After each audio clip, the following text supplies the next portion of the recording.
Preview. Syukur kehadirat Allah Subhanahu wa Ta'ala yang telah memberikan kita nikmat untuk bisa saling berkumpul ya, bisa saling tatap muka walaupun masih terbentang jarak, masih bisa online, masih dengan cara yang online, belum bisa tatap muka dengan secara langsung.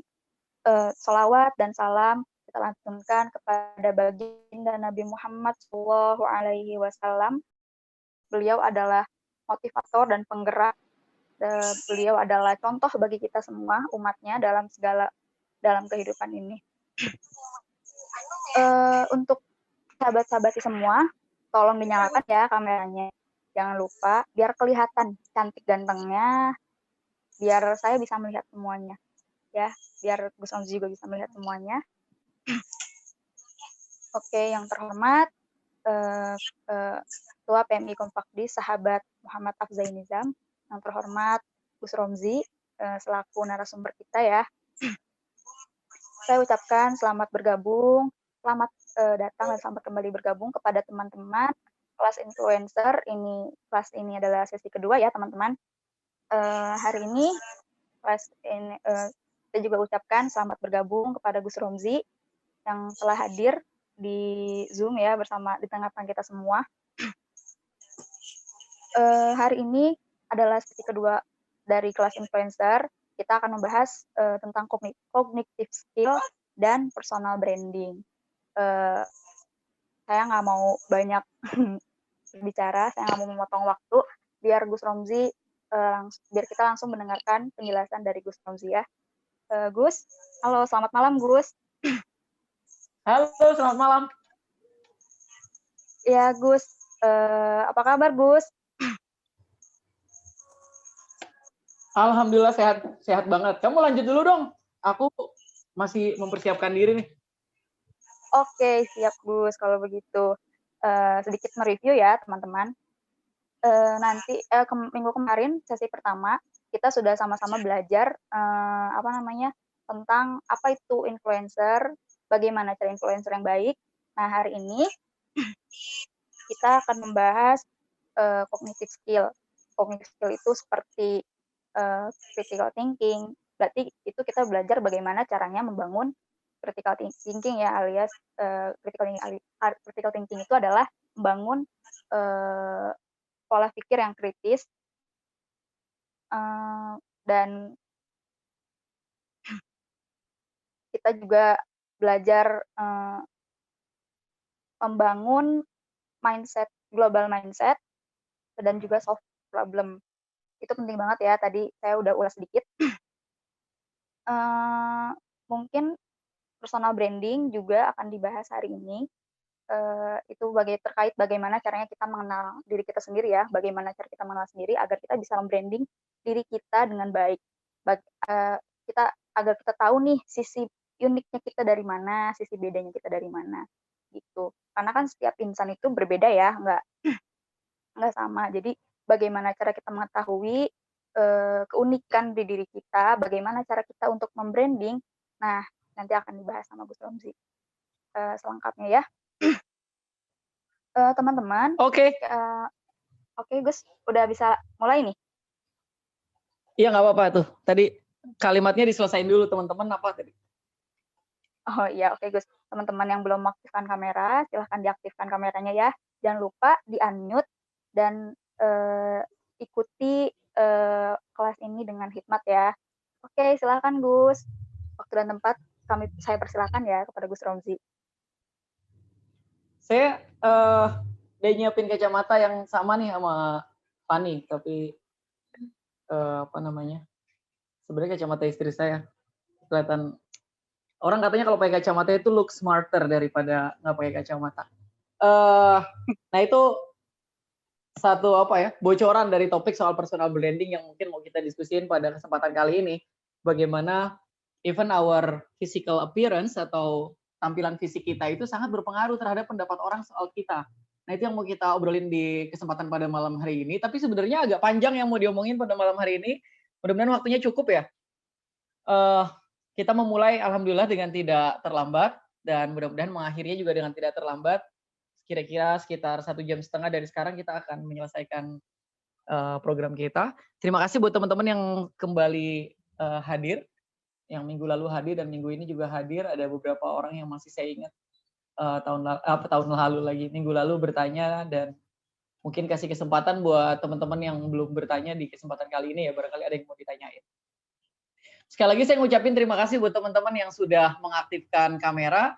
Mas Hasbi Asidiki, makasih banyak, kumisnya sungguh mempesona. Ada banyak ya, ada yang belum aktifin nih, masih banyak yang belum aktifin. Oh, GG juga ikut lagi ya, tapi kali ini mungkin jadi peserta. Terima kasih buat teman-teman sekali lagi yang sudah berkomitmen dan melanjutkan sesi kedua pada kelas influencer kita. Saya akan share screen.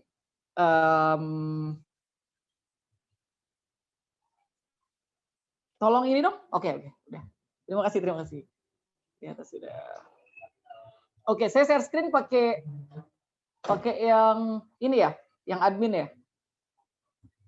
Oke, saya harus pakai dua ini nih.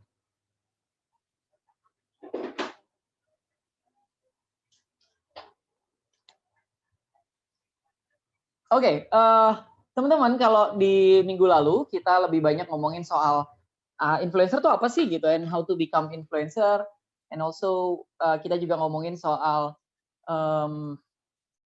perbedaan antara influencer dan selebgram dan sebagainya gitu. Saya juga ngasih tahu makna yang mungkin lebih konkret daripada dari menjadi seorang yang influential tuh kayak gimana. Nah, di kesempatan kali ini kita akan jauh lebih praktikal karena kita mau ngomongin soal developing speaking skills. How to develop your speaking skills. Salah satunya adalah dengan yang tadi Fani sampaikan juga soal meningkatkan kapasitas kognitif kita, dan juga saya akan juga banyak bicara soal apa sih itu artikulasi, apa sih intonasi, apa sih diksi, apa sih artikulasi, intonasi.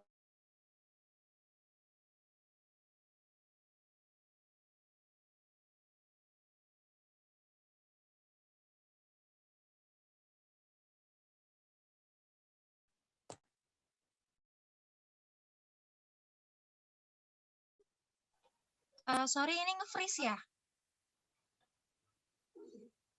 Udah. Fani belum dibuka mikrofonnya.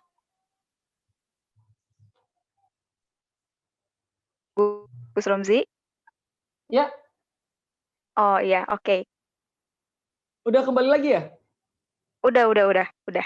Oke. Saya juga bisa lihat tadi saya nge-freeze di layar. Oke. Saya mau cerita dulu seperti biasa sebelum memulai aktivitas. Ini ada beberapa yang mungkin bisa saya ceritain ya. Kayak yang pertama ini. Halo? Iya, Gus. Oke.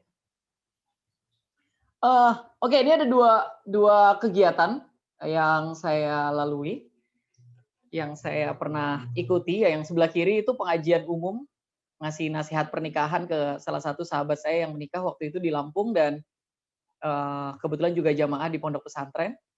Karena itu belakangnya New Renita Musik gitu. Beberapa saat setelah saya turun ada ini ya, ada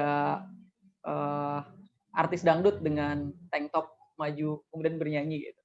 Dan saya nggak tahu mana yang lebih memikat atensi audiens gitu. Apakah waktu saya ngasih nasihat pernikahan atau pada saat penyanyi dangdut itu menyanyikan lagu-lagu dangdut yang mungkin juga biasanya di dalamnya ada nasihat-nasihat juga. Yang di sebelah kanannya itu saya bicara di UIN Syarif Hidayatullah Jakarta ya, waktu itu kalau nggak salah Fakultas Tarbiyah, ada PBAK ya, ada ribuan orang berbicara di sana. Artinya ini ada dua pasar yang berbeda kalau kita ngomongin audiens kita sebagai market ya, sebagai pasar dari apa yang kita ingin sampaikan gitu, apa yang kita jual di sana, yaitu kata-kata. Artinya di dua lokasi ini sepenuhnya tentu saja teman-teman tahu ya, ada dua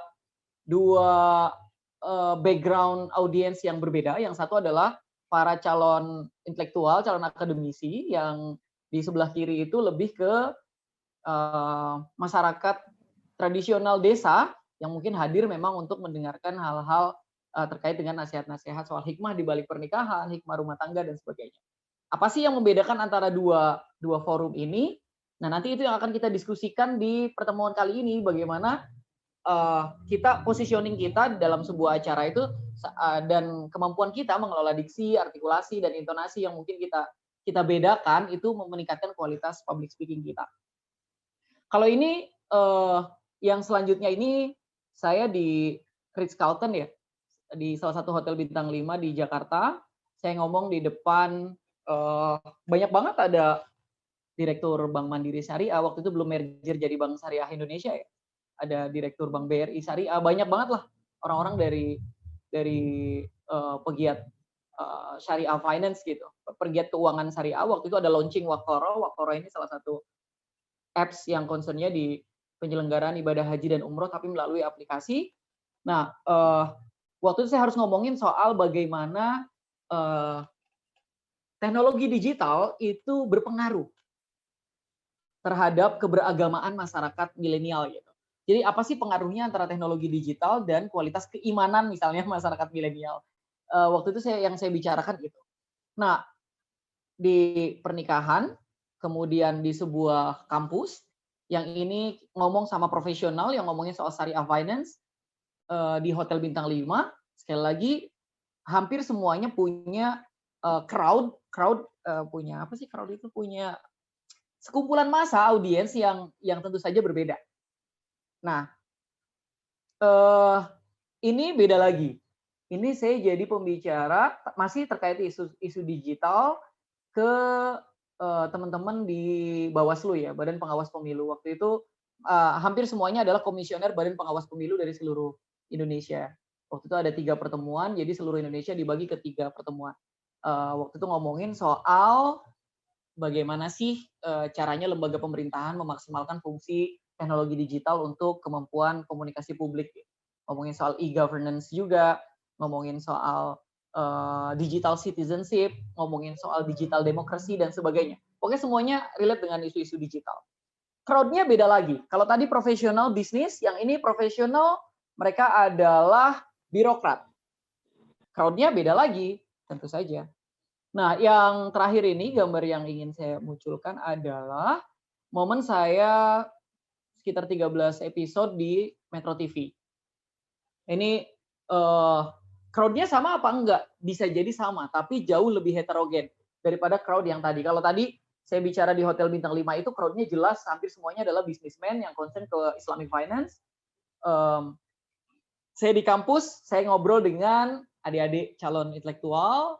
Saya di kampung, saya harus ngomong dengan ibu-ibu, bapak-bapak yang mungkin jauh lebih tertarik dengan penyanyi dangdut yang akan tampil setelah saya daripada waktu saya memberikan nasihat pernikahan dan sebagainya. Artinya ini ada stage yang berbeda. Ini yang saya bilang di minggu yang lalu, kayaknya saya bilang ya, for every next stage of your life requires different version of you. Setiap kali kamu punya stage yang berbeda, itu membutuhkan sosok kamu yang berbeda. Saya tidak perlu di sini ya menggambarkan lebih jauh lagi, kayak misalnya saya harus khutbah Jumat, saya harus khutbah Idul Fitri, saya harus ngajar di ibu-ibu yang 2-3 hari lagi mau meninggal gitu, ngisi pengajian sore ibu-ibu kampung gitu kan, itu tentu saja crowd-nya beda lagi. Saya juga punya tanggung jawab untuk secara berkala gitu ngisi di radio ngomongin isu-isu agama di ruang digital dan sebagainya. Crowd-nya beda-beda. Nah, apa sih yang bikin kemudian kita bisa ngomong di banyak tempat dan mungkin banyak tema ya, meskipun tetap relate terhadap 1-2 ilmu yang kita miliki. Misalnya gini, kalau saya itu temanya pasti nggak jauh dengan isu keagamaan atau isu digital. Tapi paling banyak adalah ngomongin soal agama di ruang digital. Jadi kalau kita ngomongin soal agama di ruang digital, itu interdisciplinary studies saya gitu. Jadi saya fokusnya di kajian keagamaan, tapi saya concern ke isu digital. Akhirnya salah satu konsentrasi saya adalah di itu tadi ya, di interdisciplinary study saya itu di agama dan isu media digital, media baru dan sebagainya. Oke, and then kita masuk ke sini. Crucial points on being an influencer. This is actually we already talk about this one last week dan saya mau recharge lagi aja mau menyampaikan kembali. Tadi Fani juga udah bagus banget ngerangkum apa yang disampaikan minggu lalu. Berarti Fani ikut ya minggu lalu ya, Fan ya? Ikut, Gus. Iya. Ikut ya. Kita akan melanjutkan Iya, ikut. ngomongin soal ini, tapi jauh lebih detail. Nah, ini persis sih sebenarnya kayak kemarin ya, yang ngomongin soal metakognisi itu antara skill, knowledge, sama karakter. Karena ada karakter, ada knowledge, ada skill. Nah, dalam menjadi influencer, kita juga ngerangkum 3 poin tadi. Pertama adalah communication skills. Kita punya kemampuan komunikasi yang baik.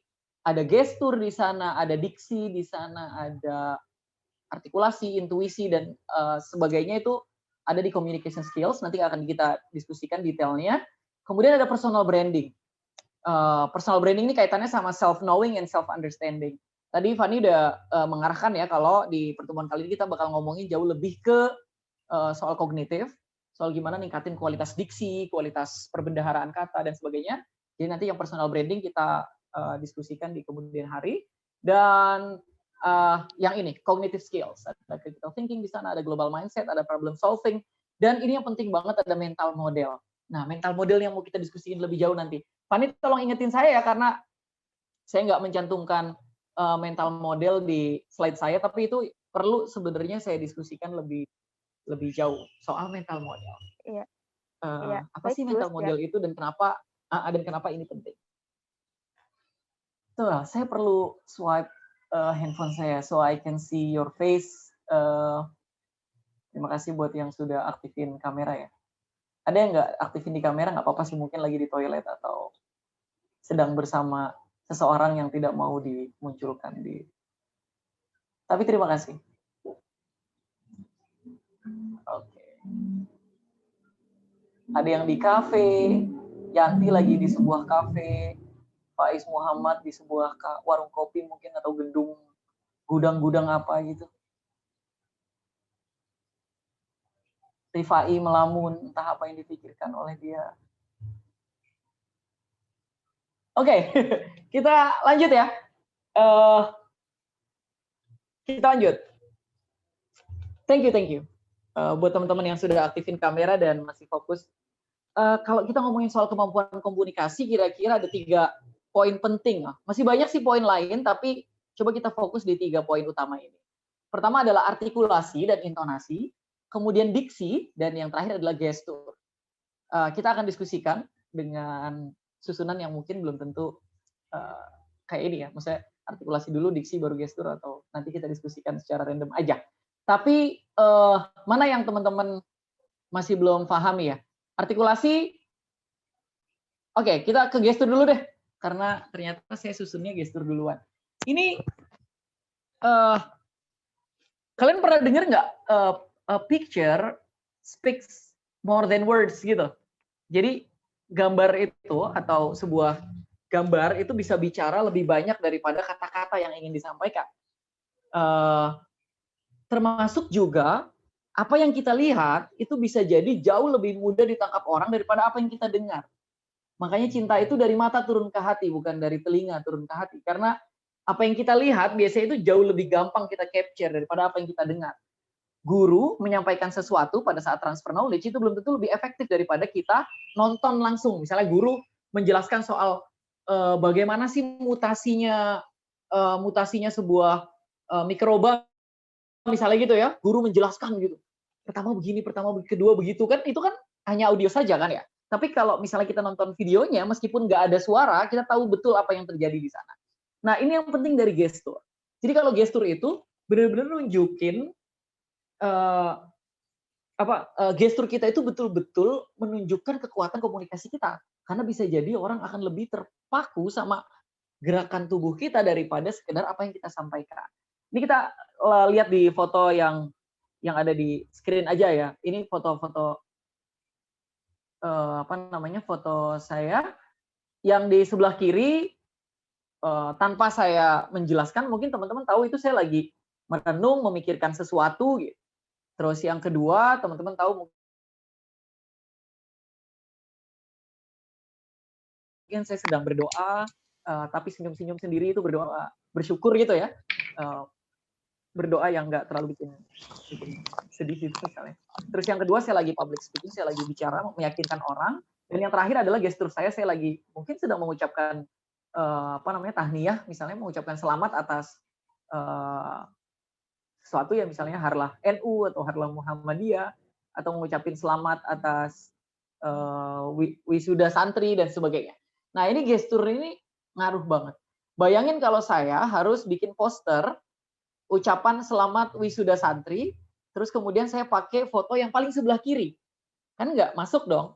Atau saya pakai foto nomor 3 tuh yang saya lagi bicara itu, saya jadikan foto untuk ucapan bela sungkawa atas misalnya meninggalnya salah satu ulama.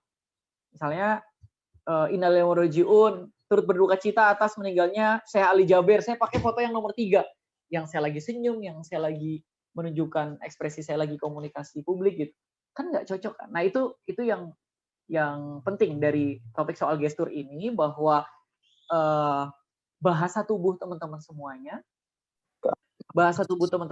itu akan sangat berpengaruh terhadap penyampaian informasi yang kita sampaikan ke orang lain.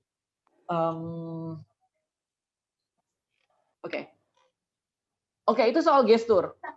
Soal ngelatihnya kayak gimana? Saya maunya sih latihan dulu ya, teman-teman. Coba deh, saya mau lihat gambarnya nih di sini. Saya pakai laptop juga ya, so I can see all your faces. Ada 1, 2, 3, 4, 5. Sekitar 25 orang nih di page pertama yang bisa saya lihat. Coba deh teman-teman semuanya, kalau kamu mau ngasih tahu sesuatu itu buruk, kamu ngasih gestur kayak gimana tangannya? Munculin di gambar. Sesuatu itu buruk, kamu mau nunjukin sesuatu itu buruk gimana? Oke, Fani geleng-gelengin tangan ya. Artinya no, kamu nggak boleh melakukan itu karena itu buruk gitu. Kalau sesuatu itu jelek atau buruk tuh kamu ngomongnya gimana? Gesturnya. Faik, no gitu ya. Mungkin Faik berpikir dia mau diperkosa orang, jangan. Coba gestur terbaik untuk bilang kalau sesuatu itu buruk gimana? GG Hadid kayak gini ya, itu bentuk penolakan juga. Tapi kalau mau ngasih tahu ke orang kalau itu buruk gitu, itu bagus apa nggak baju gua? Terus lu bilang jelek baju lu, tapi nggak usah pakai ngomong, pakai gestur, gimana munculinnya?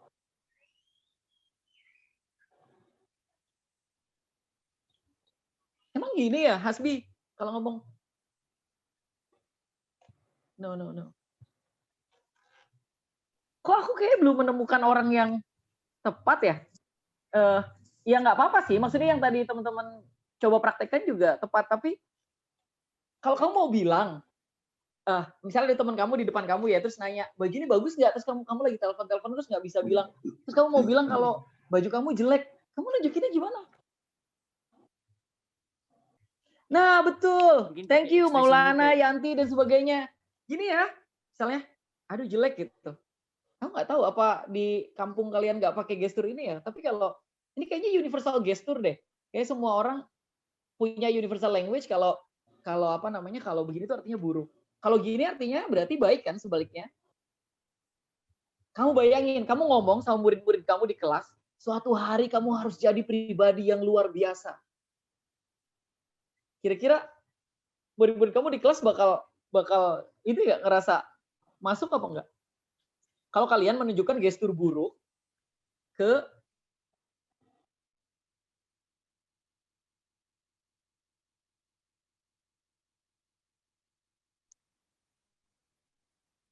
Ini nge-freeze ya? Nge-freeze lagi?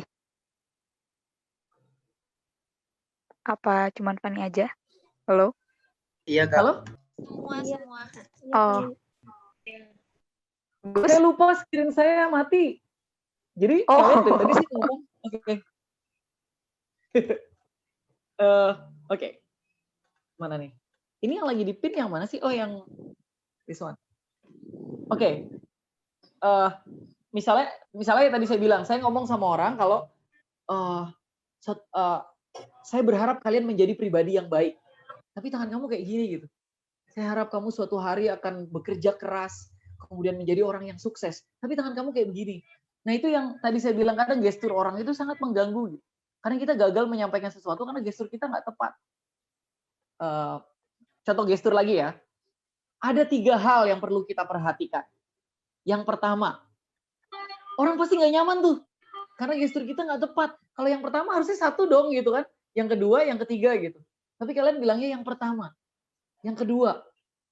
Karena itu gestur tuh ngaruh banget di situ. Jadi kalau kita ngomong dan gestur kita nggak tepat, itu jadi kayak bikin orang tuh jadi nggak yakin sama apa yang disampaikan. Makanya kualitas gestur juga harus dilatih. Teman-teman harus ngelatih, gestur itu harus dilatih.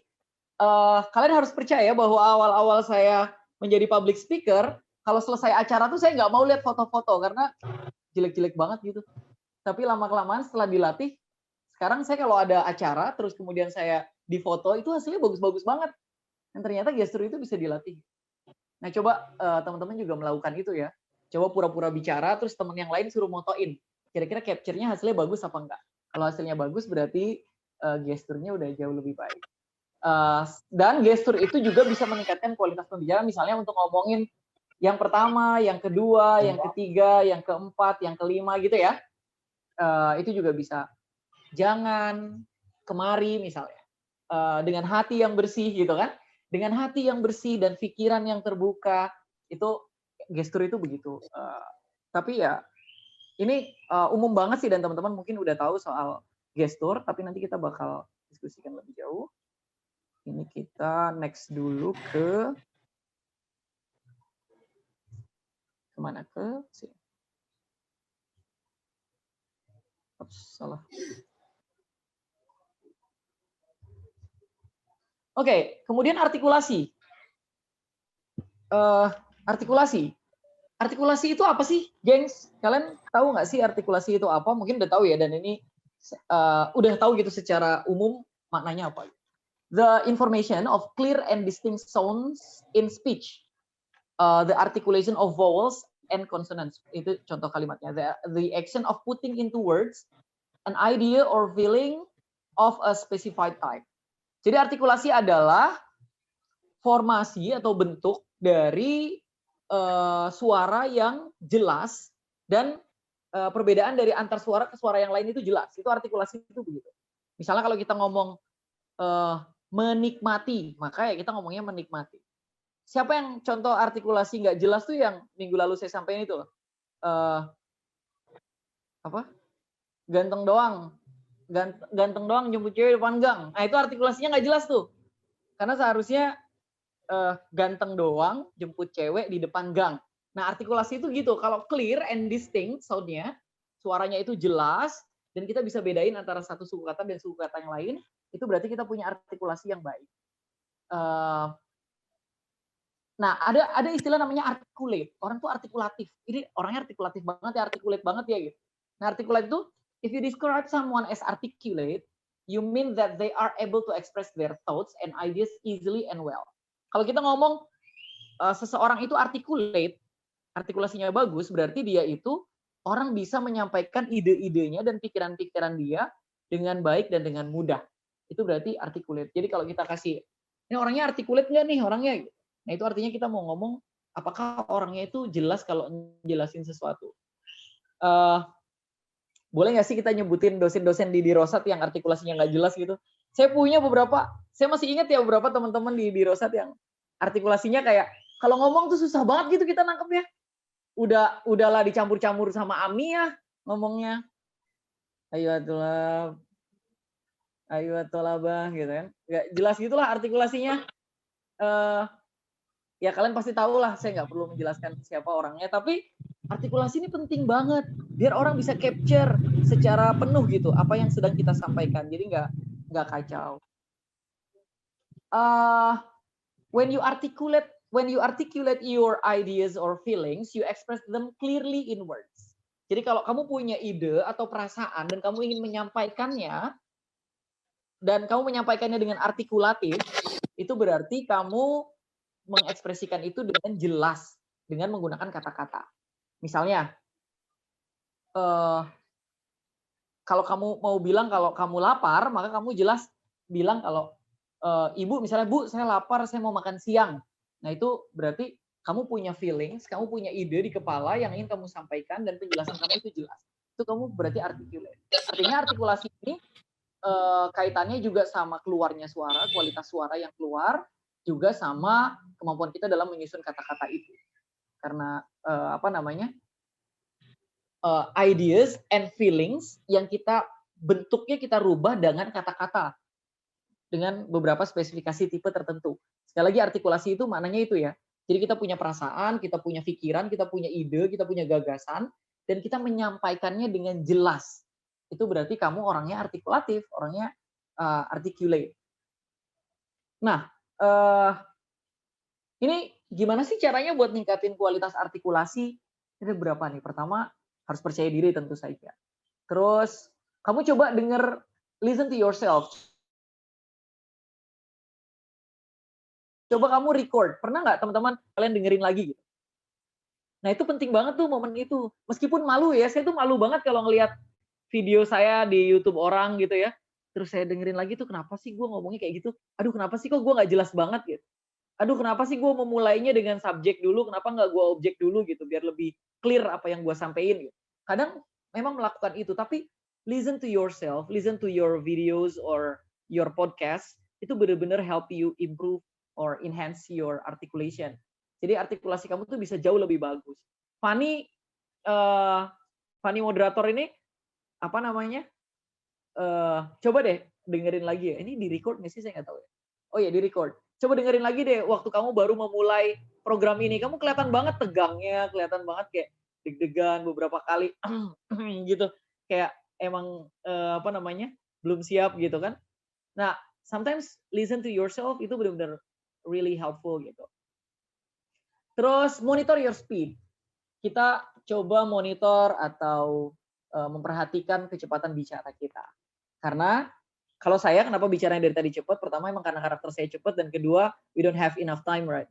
Kita cuma punya waktu sebentar dan ini via online, jadi harus lebih cepat. Monitor your speed. Pausing itu kemampuan kita melakukan pause ya, melakukan menghentikan sejenak kalau lagi bicara. Saya mau kasih contoh pausing. Atau ada teman-teman yang mau kasih contoh pausing nggak? Atau saya kasih contoh dulu, ntar saya minta salah satu di antara teman-teman untuk mencoba berbicara dengan pausing yang enak. Pausing tuh gini. Misalnya ada anak santri, telepon orang tuanya. Assalamualaikum, Pak. Minta duit dong, Pak. Atau Bu, minta duit dong, Bu. Ini Bu, soalnya harus bayar bulanan, Bu. Seharian pondok sama mau beli buku gitu. Itu kan dia ngomong berderet aja ya. Tapi kamu coba pahamin kekuatan pausing. Misalnya suatu hari nelpon ibunya, anak santri nih, Hakiki ya, Hakiki waktu di pesantren nelpon ibunya. Bu, paus. Biarkan ibu berpikir dulu. Bu, iya Ki, kenapa Ki? Bu, paus lagi. Iya kenapa Ki? Ibu tahu nggak sih Ibu? Paus lagi. Tahu apa sih Ki? Kamu kenapa sih Ki? Kamu ini ya, kamu itu ya.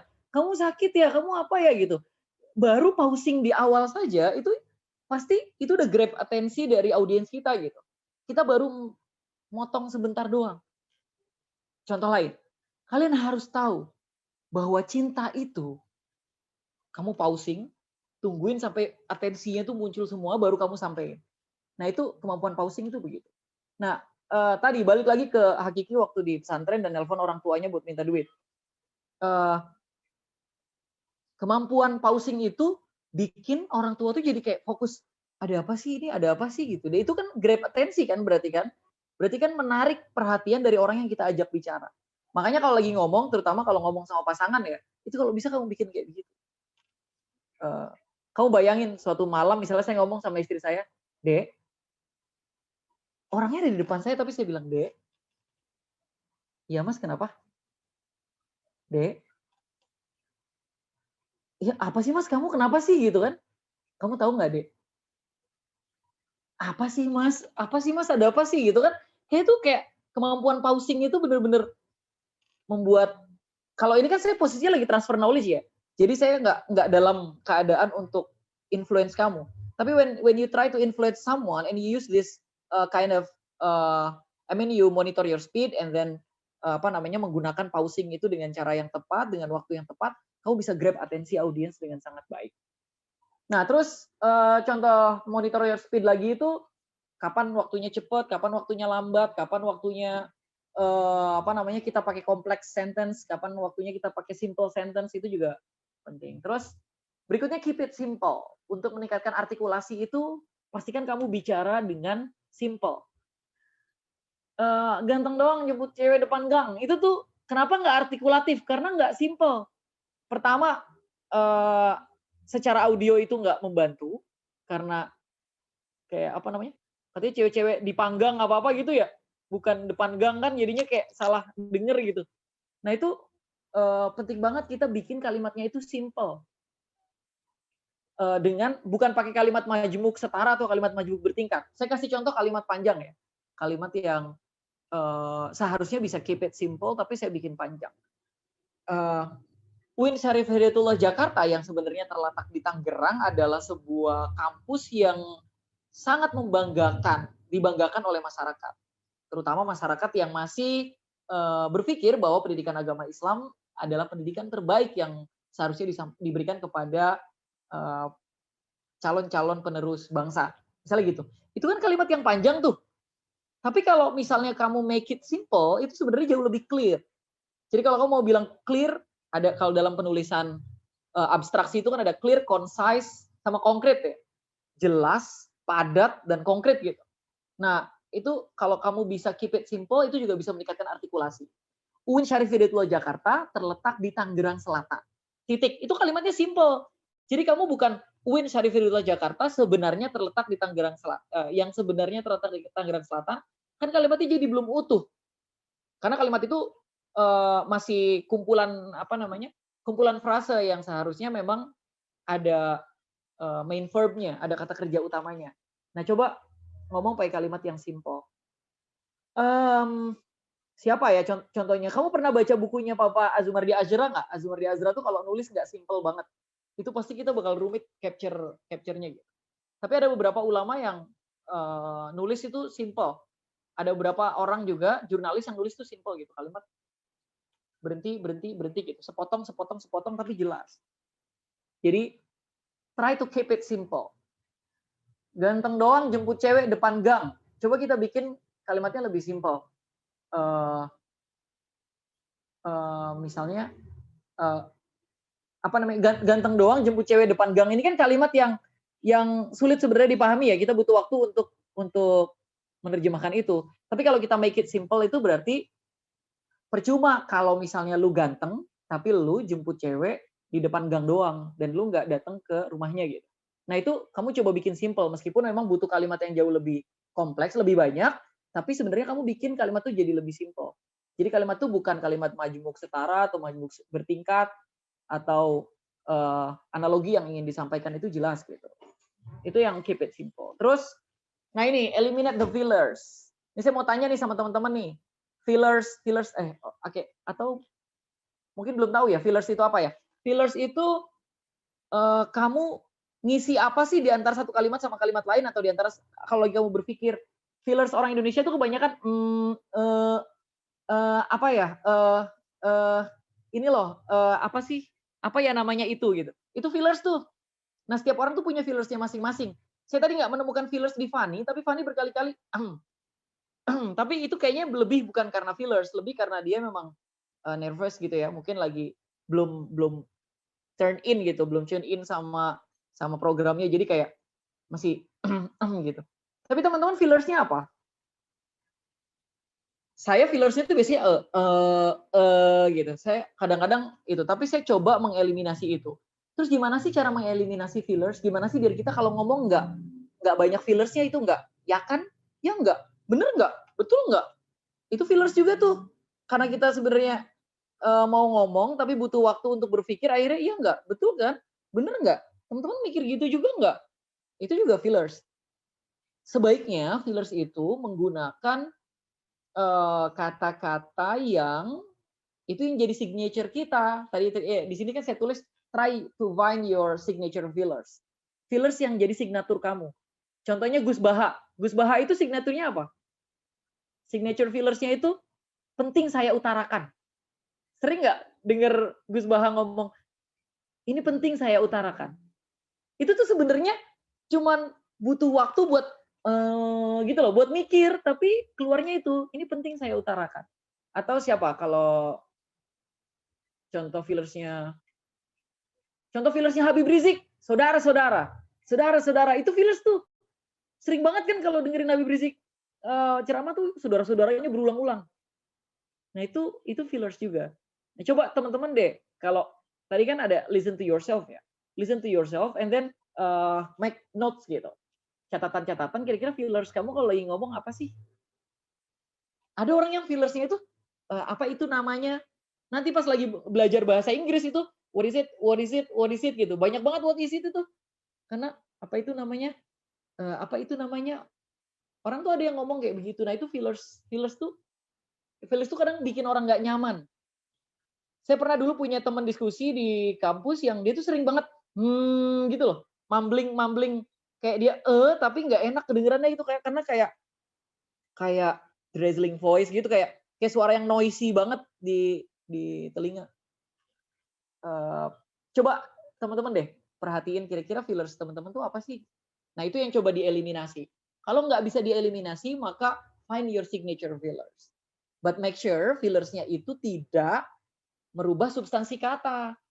Fillers itu bisa diganti dengan transition signals. Teman-teman tahu istilah transition signals nggak? Sinyal transisi antara satu kalimat dengan kalimat yang lain. Contohnya, di satu sisi, di sisi lain, itu bisa tuh buat ngilangin fillers. Contoh lain, kita mungkin berpikir seperti ini, tapi sebenarnya kita seharusnya berpikir seperti itu. Nah, itu bagian dari fillers juga. Lebih jauh lagi, kalau mau kita kaji lebih dalam, kalau kita mau membaca ini dengan gambaran yang jauh lebih besar, itu fillers juga tuh. Kalau mau lebih fokus di titik ini, itu juga fillers. Jadi artinya kita gantiin semua AE kita itu dengan kalimat yang lebih kompleks, tapi meningkatkan kualitas pembicaraan kita. Saya kasih contoh ya. Waktu saya di Metro TV, tiba-tiba muncul pertanyaan soal apa ya? Kemarin minggu lalu saya ceritain kalau nggak salah deh. Muncul pertanyaan, apa sih hukumnya sholat sunnah safar digabung dengan sholat jamak? Apa hukumnya sholat sunnah safar digabung dengan sholat sunnah jamak? Apa hukumnya sholat sunnah safar digabung dengan sholat jamak? Jamak akhir atau jamak takdim? Mas Hasbi Asidiki, Mas Rian Sugiarta, Mbak Suci Amalia ini ulama-ulama ini pasti bisa menjawab itu. But you need time, right? Kalian butuh waktu untuk menjawab itu. Nah, untuk momen sambil menunggu jawaban itu, kamu kan harus terus berbicara. Kamu nggak bisa bilang di live di televisi terus kamu bilang, bentar dulu ya saya cek dulu, kan nggak bisa. Nah, di situ kemampuan kamu benar-benar berbicara sambil berpikir. Nah, itu biasanya pakai signature fillers dulu. Atau kita kayak dilepas dulu. Kayak misalnya contoh ya, kalau waktu itu saya jawabnya begini, wah ini pertanyaan menarik banget ya. Gitu. Sebagai generasi milenial tentu saja ini pertanyaannya kontekstual banget, karena generasi milenial kan senang banget bepergian. Sebaiknya memang kalau bepergian sambil sholat sunnah safar. Gitu. Itu saya tuh ngomong kayak gitu sebenarnya lagi mikirin, ini jawabannya apa ya hukumnya sholat sunnah safar digabung sama sholat jamak akhir atau jamak takdim gitu. Nah, itu yang kita harus lakukan. Pernah juga saya ditanya, apa sih sebenarnya khasiatnya madu dalam Islam? Kamu bayangin nggak? Kamu lagi ngisi di Metro TV, terus pertanyaannya itu. Saya kan agak tersinggung ya, ini saya dukun atau apa gitu kan ya. Kok ditanyain soal khasiat madu kan gitu ya.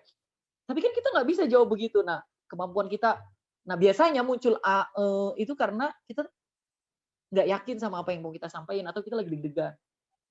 Jadi waktu itu saya jawabnya, wah pertanyaan itu tentu saja lebih baik ditanyakan ke ahli gizi, misalnya gitu ya. Nah itu yang perlu kita lakukan. Artinya eliminate the fillers, tapi kamu harus menemukan your signature fillers. Satu sisi lain lebih jauh lagi, meningkat ke pembahasan selanjutnya, itu tuh buat menghindari doang tuh. Meningkat ke pembahasan selanjutnya, kita coba berpindah ya. Kalau kita kembali lagi ke topik yang tadi saya sampaikan. Nah, itu bagian dari fillers untuk mengurangi apa namanya itu, ya kan, betul kan, iya nggak, bener nggak, gitu. Untuk mengurangi itu semuanya. Dan kalau ada orang ngomong terus belakangnya itu kebanyakan iya kan, itu sebenarnya dia nggak yakin sama apa yang dia sampaikan. Ya kan, bener nggak, betul nggak? Itu karena dia nggak yakin biasanya. Oke, dan itu yang terakhir, address your weakness. Coba dicari weakness kalian apa, kelemahan kalian dalam komunikasi apa, terus di-address. Oh, we still have like 10 minutes more nih kalau kata ada yang chat saya sisa 10 menit lagi. Oke. Oke. Address your weakness. Pahamin kelemahan-kelemahannya apa, terus tingkatin kualitas komunikasi. Dari artikulasi sekarang ke intonasi. Intonasi itu the rise and fall of the voice in speaking. Intonasi itu adalah tinggi, rendah, atau meningkat, atau menurun. Gimana sih rise and fall? Naik atau turun. Naik atau turunnya suara pada saat kita berbicara. Itu intonasi. Jadi kalau artikulasi itu clear, clarity, kaitannya sama kejelasan kita ngomong apa. Kalau intonasi itu kaitannya dengan turun, nada tinggi atau nada rendah. Atau yang nomor 2 ini kalau kaitannya sama bernyanyi itu accuracy of pitch. Pitch-nya akurat gitu ya. Pitch control-nya bagus gitu. Kalau dalam bernyanyi. Tapi kalau dalam komunikasi sehari-hari maka ini kaitannya dengan rise and fall. Contohnya, she spoke English with a German intonation. Dia ngomong bahasa Inggris tapi dengan intonasi Jerman. Jadi intonasi ini ada kaitannya juga sama lahjah ya. Sama lahjah. Masih ada nggak sih pelajaran lahjah tuh di Rosa? Ilmu aswat. Ilmu aswat. Masih ada, Ilmu Gus. aswat, Gus. Masih ada ya? Pasti. Iya, kan ada ilmu aswat, ada lahjah, ada apa yang mempengaruhi pilihan nada pada saat kita belajar arud wal qawafi gitu ya. Aduh. Saya pusing kalau mengingat masa-masa suram saya di Dirosat. Masa-masa pencarian Tuhan di Dirosat. Oke, ini saya kasih contoh nih yang intonasi. Coba teman-teman kasih contoh deh. Atau baca dulu dalam hati. Nanti kemudian kita pelajari bersama. Contoh intonasi. Ada yang rising, ada yang falling, ada yang rise and fall, ada yang fall and rise. Terserah teman-teman boleh. Nada bicara itu bisa jadi dari kecil, kemudian semakin besar, bisa jadi kamu mulai dari yang besar, kemudian semakin kecil. Tergantung pada mana yang mau kamu highlight. Contohnya, ini intonasi rising. Kamu harus tahu, cinta dia buat kamu itu palsu. Itu berarti kamu rising kan? Kamu harus tahu, cinta dia buat kamu itu palsu. Berarti kamu mau naikin kualitas di palsunya tadi kan? Kalau cinta dia buat kamu itu palsu. Nah, kalau kamu kesel sama teman kamu dan kamu tuh mau ngingetin teman kamu, maka kamu kuatin di kamu harus tahunya. Kamu harus tahu cinta dia buat kamu tuh palsu. Jadi kamu harus tahunya yang kamu kencengin. Nah, itu intonasi. Intonasi itu rise and fall dalam komunikasi. Atau modelnya yang ngacak. Kamu harus tahu cinta yang dia kasih buat kamu itu palsu. Itu juga bagian dari intonasi. Nah, teman-teman intonasinya gimana? Apakah kemudian harus urban, misalnya gitu ya? Enggak juga sih. Apakah misalnya saya yang orang Cirebon tapi menikah sama orang Jaksel dan kemampuan komunikasi saya mungkin terpengaruh sama orang Jakarta Selatan, itu jauh lebih enak didengar daripada orang Sunda atau orang Jawa? Enggak juga. Kita kasih contoh siapa? Aagim. Aagim itu kan ngomongnya pakai bahasa, intonasinya intonasi Sunda ya. Pakai pakai aksen Sunda. Tapi yang disampaikan itu juga tetap nyaman kok didengarnya. Tetap bisa bikin kita kayak merenung. Misalnya kalau Agim ngomongin soal pernikahan, ngomongin soal hikmah di balik bencana, apa semuanya. Agim kan menggunakan intonasinya intonasi Sunda kan, dan itu jadi jadi enak gitu didengar. Artinya kaitannya sama intonasi ini yang penting kamu jelas. Yang mau kamu tingkatin yang mana. Dan apakah yang kamu mau highlight itu harus yang harus yang tinggi? Enggak juga. Kadang you have to lower your voice. Kadang kita perlu menurunkan suara kita agar nge-grab atensi orang lebih tinggi lagi. Jadi kalau saya ngomong lebih pelan begini, kalian punya potensi mendengarkan saya jauh lebih berhati-hati daripada saya harus ngomong kencang kayak begini. Nah, itu kekuatan intonasi itu di situ. Rise and fall of your volume. Volume suara kamu itu menentukan kualitas suara itu.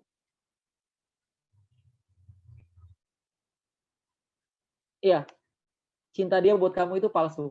Fani, Gege, Dila, palsu, Dila palsu. Oke, terus kemudian yang terakhir, masih ada 5 menit, kita akan ngomongin soal diksi. Nah, ini kaitannya sama kognitif tadi. Kalau tadi itu, kalau apa namanya? Kalau artikulasi, kemudian intonasi itu bergantung sama dari mana kamu berasal, itu juga bisa berpengaruh. Kemudian kualitas suara kamu ya, kayak saya misalnya nggak bisa kalau nyanyi gitu. Jadi mau kayak gimana pun intonasi saya pada saat bernyanyi pasti out of the pitch gitu ya, nggak keluar dari pitch yang seharusnya gitu. Nah tapi kalau diksi ini kaitannya sama kognitif yang tadi disinggung oleh Fani di awal. Kalau diksi itu apa sih? Diksi itu the choice and use of words and phrases in speech or writing. Diksi itu pilihan kata-kata dan frase-frase yang kita gunakan pada saat kita ngomong, pada saat kita berbicara, atau pada saat kita menulis. Nah, itu diksi. Jadi kalau orang bicara itu, kadang orang ngelihat dari intonasinya, dari artikulasinya, dan sebagainya, tapi biasanya lebih dari diksinya. Ini yang tadi saya bilang soal stage yang berbeda, itu membutuhkan diri kamu yang berbeda. Karena kalau kamu ngomong ke ibu-ibu pengajian, dengan kamu bicara di forum intelektual, kamu bicara di forum bisnis, kamu akan menggunakan diksi kalimat yang berbeda. Makanya kalau dalam bahasa Inggris, kalau kamu kursus bahasa Inggris itu ada pilihannya, misalnya English for business purposes, bahasa Inggris untuk tujuan-tujuan bisnis. Ada English for academic purposes, bahasa Inggris untuk keperluan-keperluan akademik. Karena kalimat yang kita gunakan dalam komunikasi akademik tentu saja berbeda dengan kalimat yang kita gunakan dalam komunikasi bisnis. Nah ini pentingnya diksi itu di sini. Jadi teman-teman semuanya, seberapa berkualitas diksi itu tergantung pada seberapa banyak perbendaharaan kata yang ada di kepala. Makanya kalau kata abuya saya itu, bukan wanahu aula awalan ayyung lama idil kalamu dunahu la yufahama gitu, tapi wal mufrodatu aula awalan ayyung lama gitu. Karena koleksi diksi, koleksi mufrodat yang ada di kepala itu sangat bergantung pada kualitas komunikasi kita. Jadi kualitas komunikasi itu dipengaruhi oleh perbendaharaan kata yang ada di kepala. Itu bisa ditingkatkan melalui baca buku yang banyak misalnya. Kita punya teman yang banyak buat diajak diskusi, itu juga meningkatkan kualitas diksi. Diksi itu juga biasanya bergantung pada komunitas. Misalnya kalau komunitasnya itu anak OKP ya, kayak PMII, HMI itu, PMI, HMI, GMNI itu diksinya sama. Gak gitu bos, katanya. Ampun bos, siap salah, siap senior, ampun senior. Nah itu diksi tuh, pilihan kata-kata itu. Atau maka kemudian itu diksi. Atau yang kemarin saya jelasin, Nabi Muhammad yang alladzi qad hamalana minadz-dzulumati ilan nur, yang telah membawa kita dari zaman kegelapan ke zaman terang benderang, itu juga bagian dari diksi gitu. Jadi pilihan kata yang kita sampaikan untuk menjelaskan sesuatu itu kira-kira diksi itu begitu. The choice and use of words and phrases in speech or writing. Jadi pilihan kata yang kita gunakan pada saat kita bicara. Saya kasih contoh. Teman-teman akrab dengan istilah paraphrasing nggak? Paraphrasing, parafrase kalau dalam bahasa Indonesia. Paraphrasing itu kita merubah susunan kalimat dengan tanpa merubah substansinya. Itu paraphrasing. Biar kita nggak plagiasi dalam penulisan naskah akademik, itu kan paraphrasing kan yang kita gunakan kan. Misalnya kita ngutip siapa, kan nggak boleh kita kutip satu halaman buku, kita pindahin ke makalah kita, kan kita nggak boleh. Kita harus menggunakan susunan kata yang berbeda, meskipun substansinya tidak boleh berbeda. Nah itu diksi, pilihan diksi. Contoh,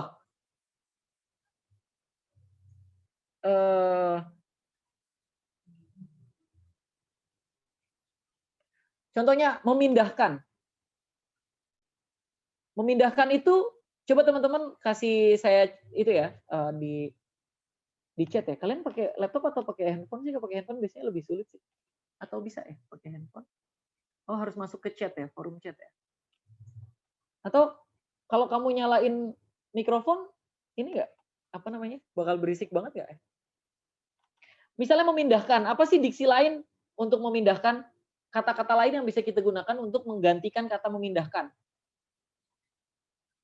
Gimana ya kalian jawabnya caranya? Oh, di chat aja, di chat bisa nggak?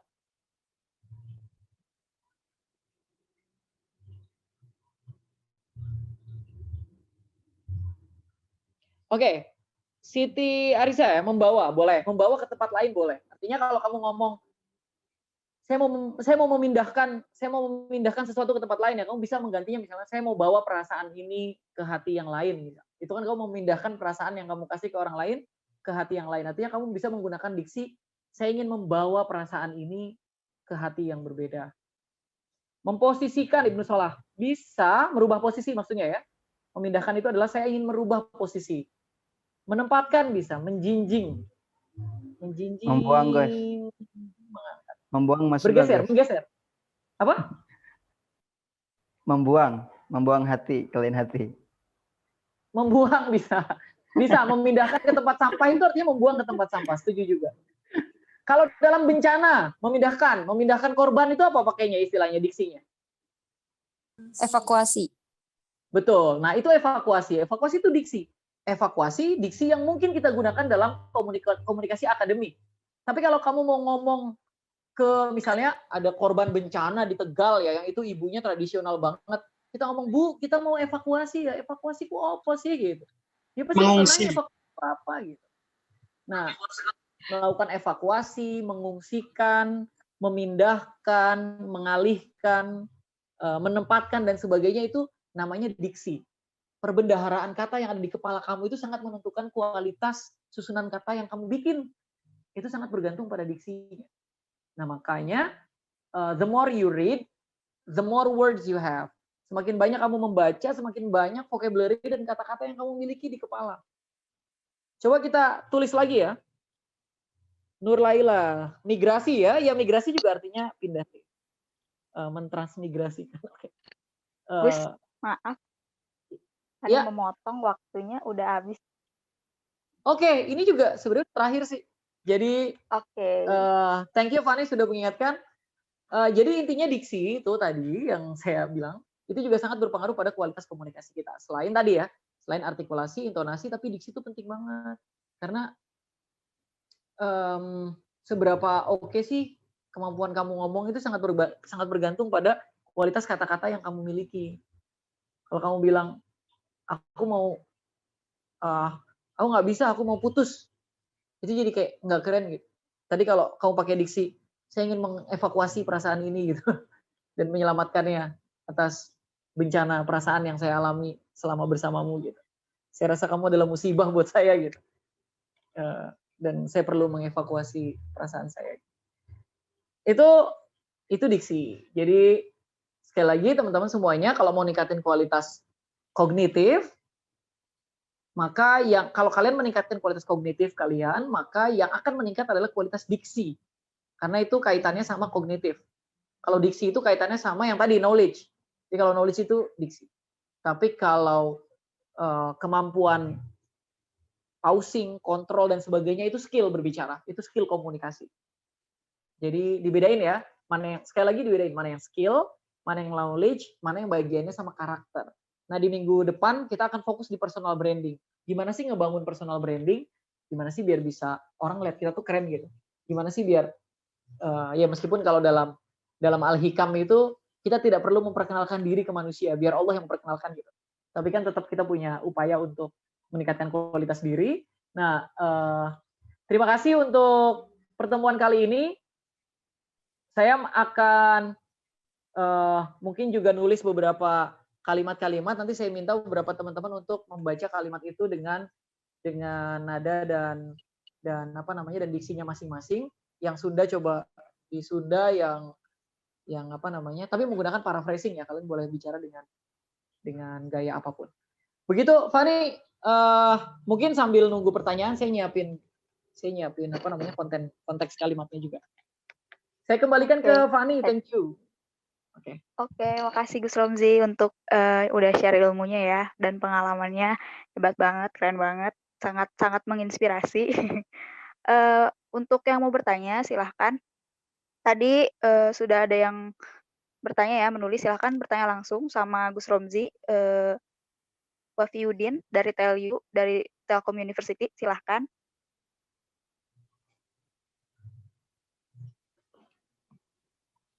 Halo, Wafi, apa masih ada di room? Masih. Tes. Oh iya, Suaranya kedengeran nggak? kedengeran kok. Ya, silahkan ya. Bang Romzi mau nanya nih. Tadi kan di Ya. awal Bang Romzi bilang bahwa penampilan itu bisa kayak orang itu melihat penampilan kita, bisa dinilai penampilan kita. Kayak, oh Bang Romzi ini orangnya seperti ini. Nah, sedangkan kalau misalkan orangnya itu elegan atau dia berkacamata atau ini itu, sedangkan kenapa Mark Zuckerberg atau enggak Bill Gates itu dia dengan gaya yang seperti biasa aja standar, dia bisa lebih bernilai skillnya atau dia lebih tinggi daripada kita gitu. Itu gimana Bang? Oke. Thank you, aku paham maksudnya. Bro, Wafiuddin Akbar. Aku langsung ya, Fani ya? Iya, Gus, silakan langsung aja dijawab. Biar langsung tanya jawab aja kayak kemarin bikin sistemnya. Atau mau ditampung dulu? Enggak, mendingan langsung aja. Nggak apa-apa. Oke. Jadi gini, Mas Wafiuddin, jadi ada orang yang memang mencoba menjadi influential dengan dirinya sendiri, ada yang mencoba membangun pengaruh atau melakukan perubahan melalui sistem yang dibangun. Jadi orang yang melakukan perubahan melalui menggunakan dirinya sendiri, ada yang orang yang melakukan perubahan atau melakukan sebuah social change gitu ya, melalui sistem yang dia bangun. Artinya gini, nggak bisa kita bedain antara Agim dengan Mark Zuckerberg. Nggak bisa. Karena Mark Zuckerberg itu apakah Mark Zuckerberg itu influential? Belum tentu. Bisa nggak Mark Zuckerberg itu mempengaruhi ibu-ibu di Bandung untuk mau menggunakan Facebook? Agim itu akan jauh lebih berpengaruh mendorong ibu-ibu di sana untuk menggunakan Facebook misalnya. Ayo atuh ibu-ibu sekarang teh ada Facebook, dipakai biar bisa ibu-ibu semuanya jualan di sana. Nah, kemampuan Agim mempengaruhi ibu-ibu itu pasti jauh lebih kuat daripada pengaruh yang diberikan oleh Mark Zuckerberg. Artinya, saya nggak lagi ngomongin soal don't judge a book by its cover misalnya gitu ya. Kita nggak bisa memang menghakimi, tapi memang ada stereotype di kepala kita tuh, ada bias dalam berpikir. Yang kan cara berpikir kita kan pakainya pattern, pakai pola. Kalau orang kerudungannya begini, biasanya dia hijabers. Kalau orang pilihan kerudungnya begini, berarti dia biasanya santri. Teman-teman bisa nggak ngecek misalnya, kalau misalnya gini, kalau kita ngeliat Wafiuddin nih, Akbar nih pakai kupluk begitu, biasanya dia anak senja, hidupnya berkutat soal kopi, senja, dan lagu-lagu Firsa Besari, misalnya gitu ya.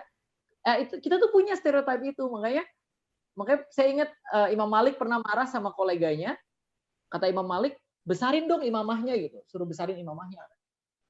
Karena dengan membesarkan imamah itu kamu lebih dihormati orang lain, dan yang harus kamu jaga kehormatannya adalah ilmu yang kamu punya, bukan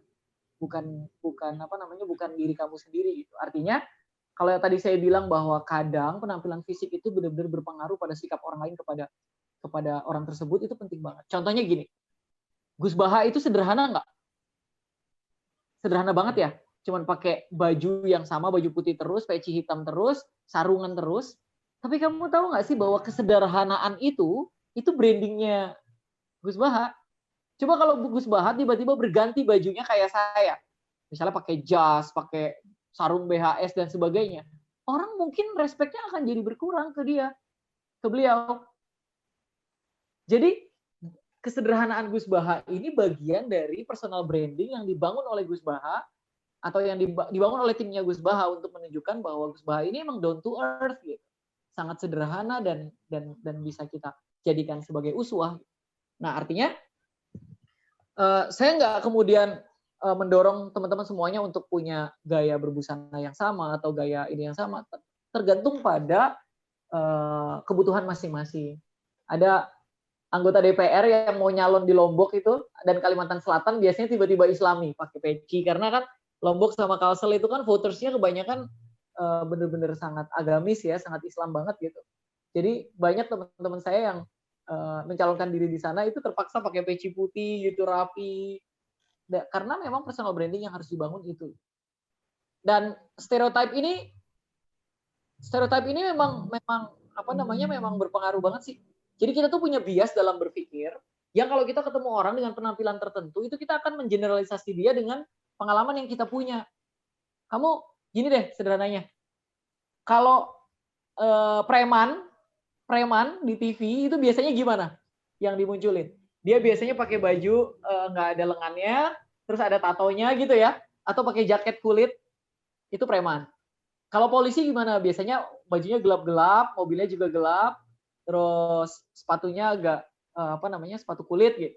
Itu biasanya polisi gitu. Nah itu kan udah ada di dalam pikiran kita nih. Nah teman-teman juga harus membangun itu, ngebangun awareness soal itu. Artinya kalau kita mau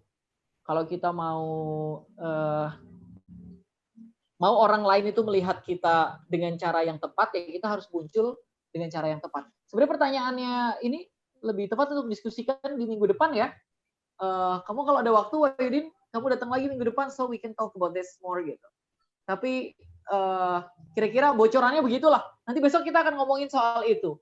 Kenapa sih kacamata itu berpengaruh? Mungkin berarti secara teoritis juga akan. Ya, gimana? Berarti pelayanan dari si orang itu. Pelayanan atau apa? Pelayanan, misalkan yang tadi Bang Romzi bilang, kalau misalkan Ajim dia kayak memberikan pelayanan ceramah ke ibu-ibu, jadi kan menarik perhatian tuh ke ibu-ibu. Sedangkan Mark Zuckerberg pelayanannya seperti Facebook, apakah bisa ke ibu-ibu Bandung langsung gitu kan? Nggak bisa kan? Iya, medianya ya. Medianya juga betul. Medianya juga sangat berpengaruh, sama background struktur sosialnya juga ngaruh.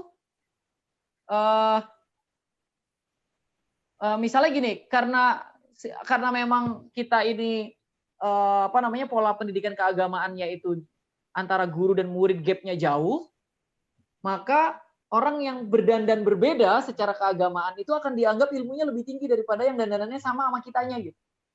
Nah itu bagian dari, ya ini sih sebenarnya minggu depan kita akan diskusiin ini panjang nih.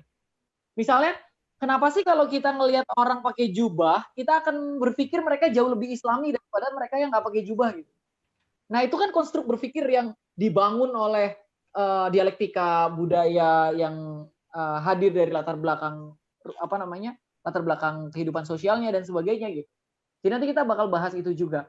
Misalnya kenapa Hanan Attaqi yang pakai kupluk kemudian bisa diminati oleh anak-anak muda gitu kan? Kenapa Hanan Attaqi nggak pakai peci aja kayak kenapa nggak pakai imamah aja kayak Agim gitu? Karena memang mereka berada di pasar yang berbeda. Gitu. Nah itu yang bakal kita diskusiin besok. How to know yourself, ada self understanding yang mau kita diskusikan. Terus kemudian kita mau muncul ke depan publik tuh mau pakai cara apa? Artinya saya setuju sama statement awalnya statementnya Wahyudin bahwa kita emang nggak bisa judge a book by its cover, or kita nggak bisa ngejudge buah dari kulitnya gitu ya.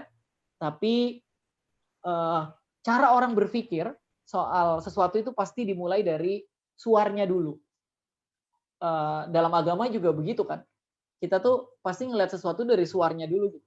Belum tentu jelas gitu kan. Belum tentu misalnya gini, kalau orang rajin ibadah belum tentu iman dia tinggi. Gitu. Belum tentu. Tapi orang yang rajin ibadah, mertua pasti lebih suka gitu daripada yang enggak, meskipun kadar keimanan tidak ditentukan oleh kualitas ibadah seseorang.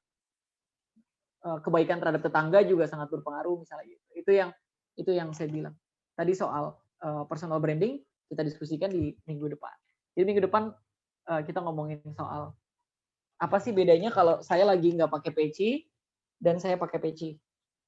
Apa sih bedanya kalau saya pakai kaos biasa dan saya pakai turtleneck? Itu berpengaruh banget kok sama karakter kalian. Misalnya, kenapa malam ini saya putuskan saya pakai jam tangan yang a bit sporty daripada sebelumnya saya pakai jam tangan yang jauh lebih formal. Gitu. Nah itu yang kita diskusikan di minggu depan ya. Mudah-mudahan Wahyudin masih ada waktu. Mudah-mudahan nggak kesetrum dulu karena kerja di Telkom. Oh, kesetrum apa PLN ya? Kalau Telkom nggak kesetrum. Mudah-mudahan nggak kehilangan sinyal. Bro. Gitu ya, Fani? Iya. Untuk Fani hilang. satu lagi tadi ada Gus hadir. Satu lagi tadi ada yang bertanya. Untuk satu lagi silahkan tulis namanya atau bisa langsung nanya sama Gus Romzi. Nanti setelah Kak Indah dari UIN Jakarta. Kak Indah, halo. Kak Indah, apa masih di room?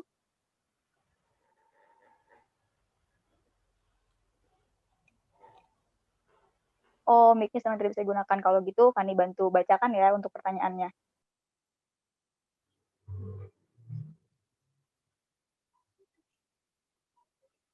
Ini pertanyaan dari Kak Indah Nur Fitri Melani, Gus, dari UIN Jakarta. Izin bertanya, Gus, bagaimana caranya untuk dapat berbicara sambil berpikir?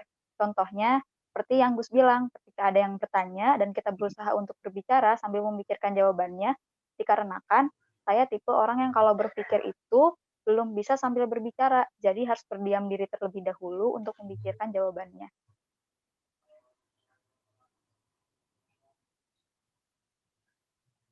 Itu sih alamiah sebenarnya ya, manusia semuanya bisa. Emang Indah kalau lagi kalau lagi sholat di rakaat kedua nggak pernah kepikiran lapar gitu.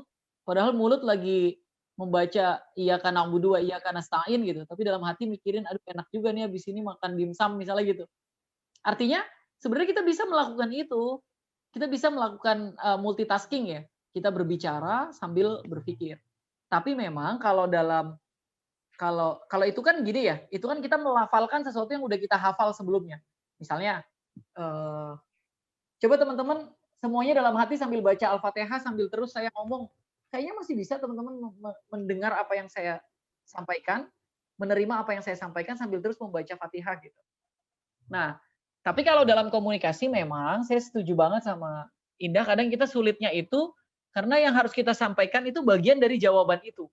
Sebagai contoh, sebagai contoh. Saya tanya sama teman-teman, apa sih kelebihannya hidup di kota daripada hidup di desa? Kalian harus menjawab itu kan? Nah, pada saat kamu mau menjawab, tapi kamu butuh waktu untuk berpikir dari jawaban itu, kamu bisa ngomongin hal-hal sederhana yang nggak menyita pikiran lebih luas. Wah, itu saya banget tuh, misalnya gitu ya jawabannya. Apa sih kelebihannya hidup di kota daripada di desa? Wah, saya banget tuh gitu. Saya udah menjalani sekitar 15 tahun nih hidup di Jakarta. Dalam hati tuh saya dalam pikiran lain tuh saya sedang berpikir jawaban dari pertanyaan itu apa. Jadi bisa dilakukan dalam satu waktu, teman-teman juga pasti ya kalau lagi main HP sambil ngomong sama teman gitu, kadang-kadang bisa kan. Multitasking ability itu kemampuan melakukan banyak hal dalam satu waktu. Itu namanya multitasking ability.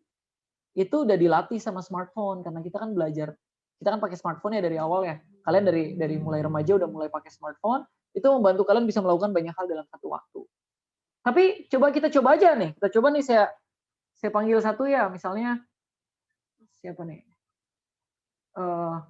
Hakiki nih. Ki.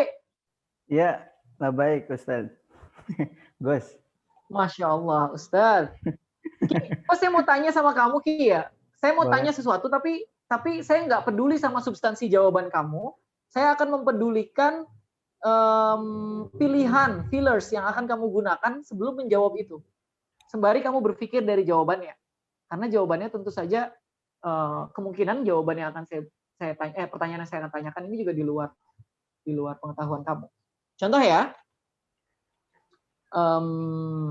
Mas Hakiki, boleh nggak nih saya tanya, kenapa sih sebenarnya keputusan Mas Hakiki sebagai Menteri Perindustrian memperbolehkan impor daging sapi, padahal industri sapi di Indonesia juga sedang berkembang?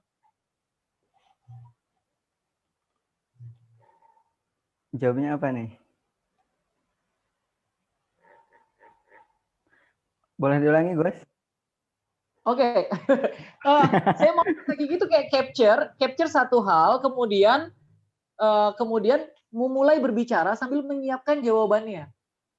Jadi saya kayak misalnya gini, kalau tadi pertanyaan tadi itu, kenapa sih kok impor sapi tetap dilakukan?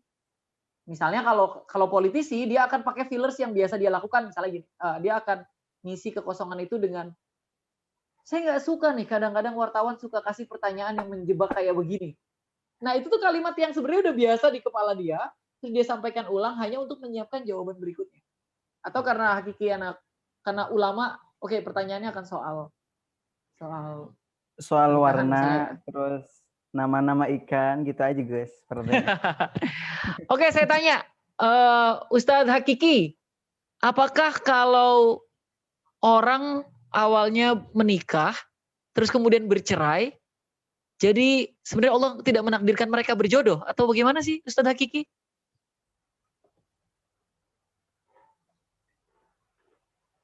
Afan Gus, suaranya terputus-putus ini gak aneh. Oke. Bisa diulang sekali Halo, lagi? tes. Tes. Iya. Suara putus-putus itu cara yang tepat untuk memberikan waktu lebih lama untuk berpikir. Maaf nih suaranya yang putus-putus, ulangi Ustadz gitu. Padahal saya tadi gak bisa jawabnya itu Gus. Jadi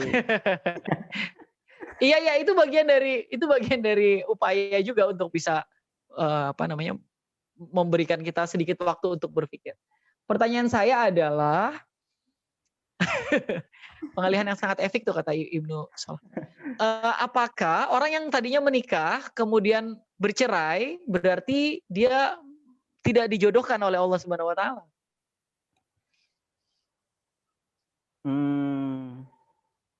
Mungkin jodohnya sampai situ, Gus. Oke. Untuk menjawab ini dari sudut pandang agama, pasti hakiki butuh waktu lebih panjang kan daripada waktu yang terbatas ini. Nah, membutuhkan waktu yang lebih panjang itu, kita harus isi dengan sesuatu yang relate dengan pertanyaannya, tapi tapi nggak kemudian keluar dari substansi gitu. Makanya nggak bisa langsung ke jawaban tadi itu Ki. Kalau kamu langsung ke jawaban kayak tadi, maksudnya gini, apa hukumnya minum khamr? Kamu langsung jawab haram misalnya. Ya dalam teori komunikasi memang sebaiknya kamu tidak memulai dari situ. Kamu mulai khamr itu banyak jenisnya. Dan kalau yang dimaksud dengan khamr adalah alkohol, tentu saja juga berbeda nih penggunaannya buat apa dulu. Kalau khamr digunakan untuk ini, mungkin hukumnya akan berbeda daripada, maksudnya ada prolog sebelum masuk kepada jawaban intinya gitu. Nah, prolog itu biasanya pakai fillers tadi, termasuk yang tadi Hakiki lama bilang misalnya gitu ya, atau kemudian bisa diulangi pertanyaannya, itu kan sebenarnya untuk mempersiapkan diri untuk jawaban yang jauh lebih tepat. Tapi bisa dilatih ya Mbak Indah dan teman-teman semuanya yang berpikir sambil berbicara sambil menyiapkan jawaban itu bisa dilatih. Ya bisa dilatih. Yang penting kita nggak keluar dari substansinya tapi bisa terus menyampaikan sesuatu. Dan masalahnya lagi ya, kadang kalau kita ngomongin agama di TV itu, kita nggak punya waktu panjang. Bayangin, saya itu satu episode cuma 13 menit. Satu pertanyaan harus dijawab dalam kurun waktu 1 menit. Bayangin, kalau kamu butuh waktu untuk berpikir selama 1 menit aja, itu bakal ngabisin durasi program gitu. Jadi memang coba dilatih, kita ngomong sambil menyiapkan jawaban berikutnya. Bisa. Hakiki karena masih calon ulama mungkin masih khawatir memberikan jawaban itu, tapi ke depan pasti jauh lebih baik. Gitu ya, Indah ya.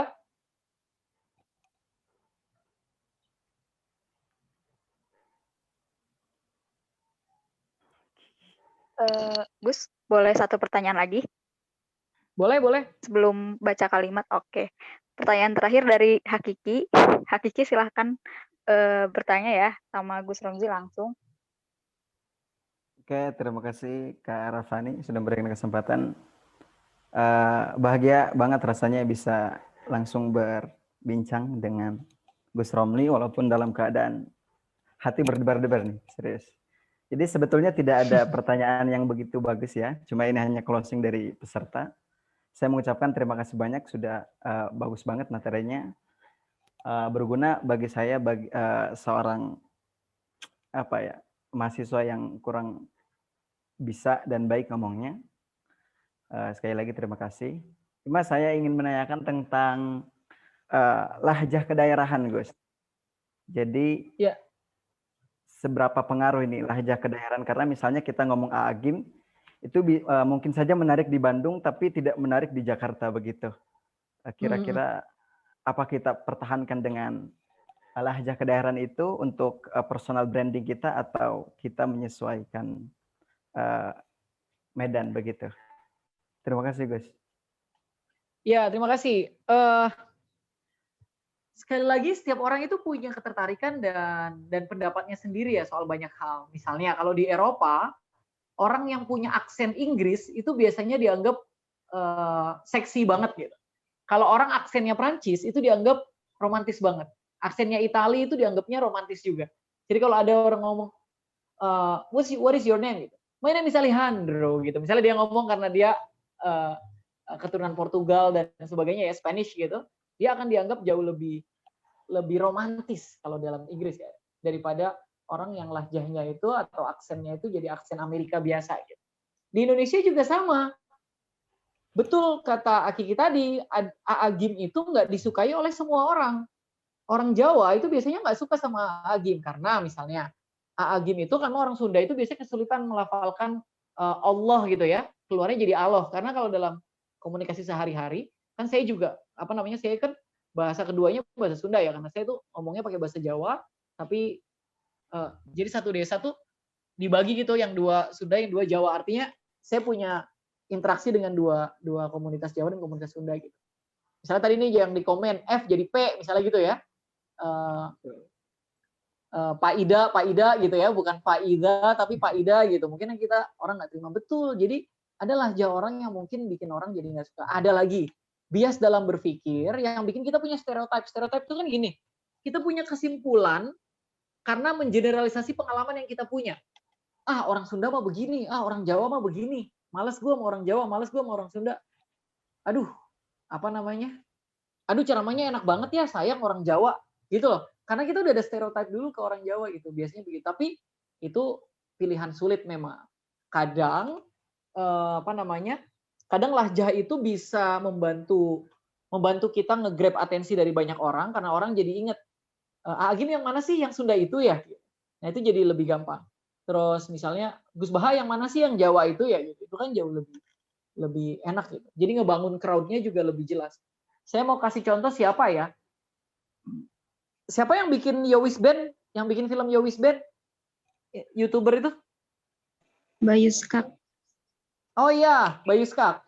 Bayu Skak itu sebelumnya Bayu Skak itu adalah influencer di Malang yang semua kontennya pakai bahasa Jawa sebelumnya ya.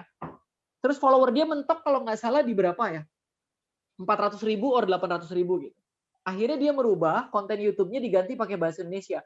Baru dia akhirnya bisa terkenal secara masif gitu di seluruh Indonesia. Nah, kalau ditanya apakah kemudian Bayu Skak sebaiknya tetap di bahasa Jawa atau dia pindah ke bahasa Indonesia?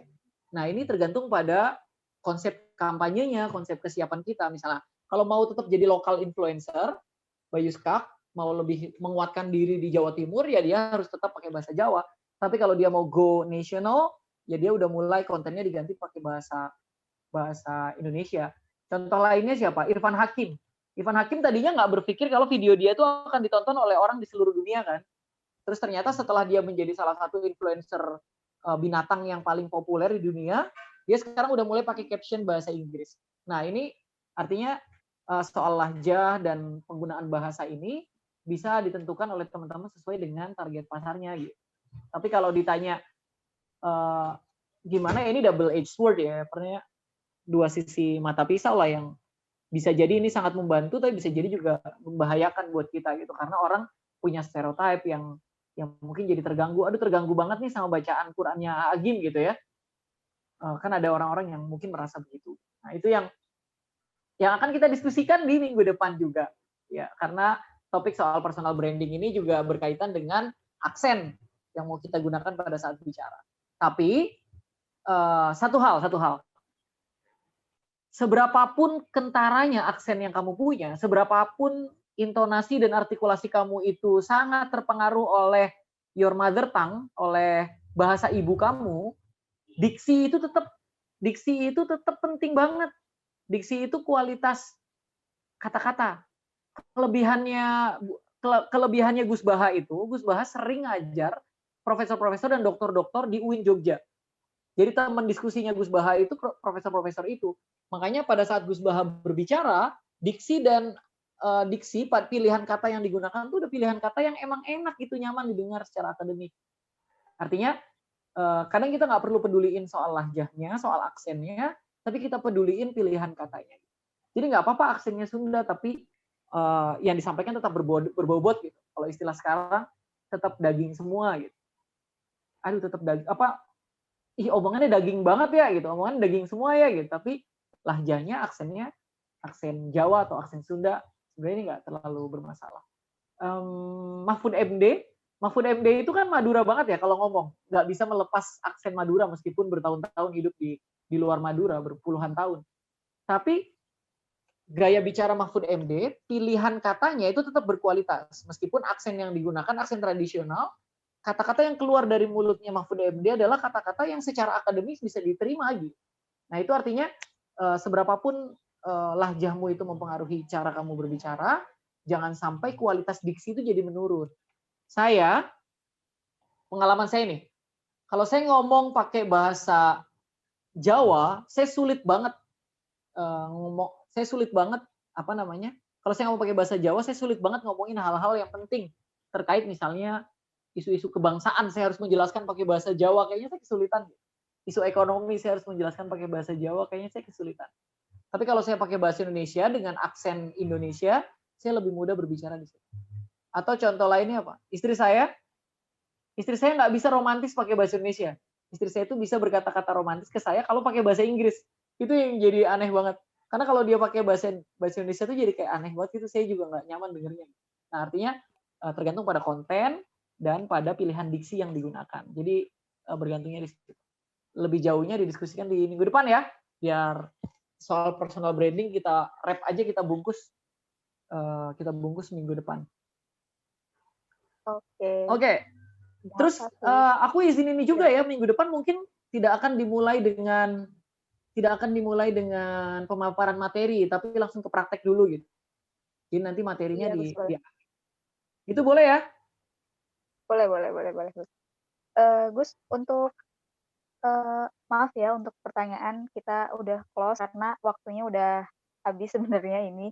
Cuman tadi kan Gus masih pembacaan kalimat mau di share sekarang atau kita mau closing statement foto baru di-share pembacaan kalimatnya atau mau dijelasin dulu gimananya? Ini coba saya share screen dulu deh.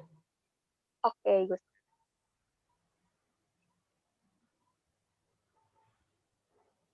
Bisa baca ya, teman-teman ya? Ya, baca, Gus. Mas Maul, kalau bisa baca, tolong gerakan kepala.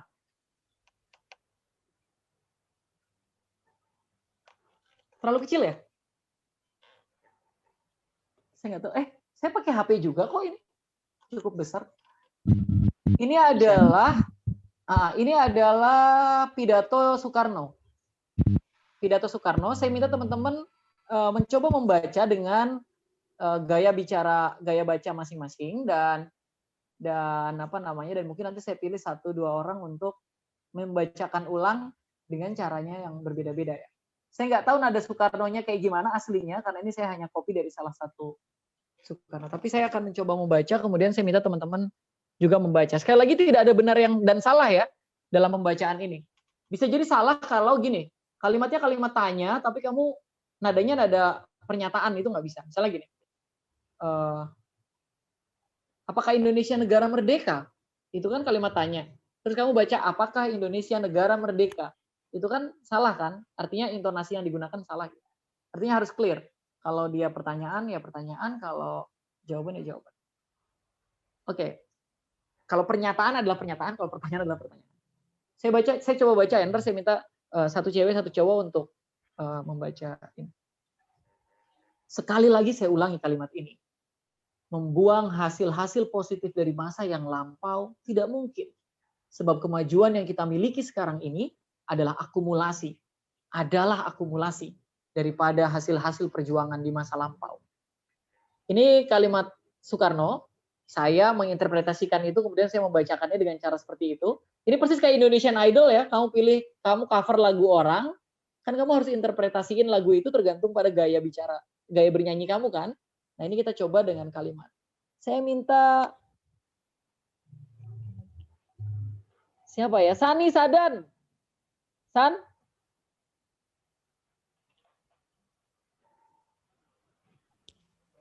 Iya Gus, hadir. Jangan pada dimatiin, giliran saya mau pilih foto mukanya pada dimatiin kameranya. Terus yang kedua Ananda Alisha ya.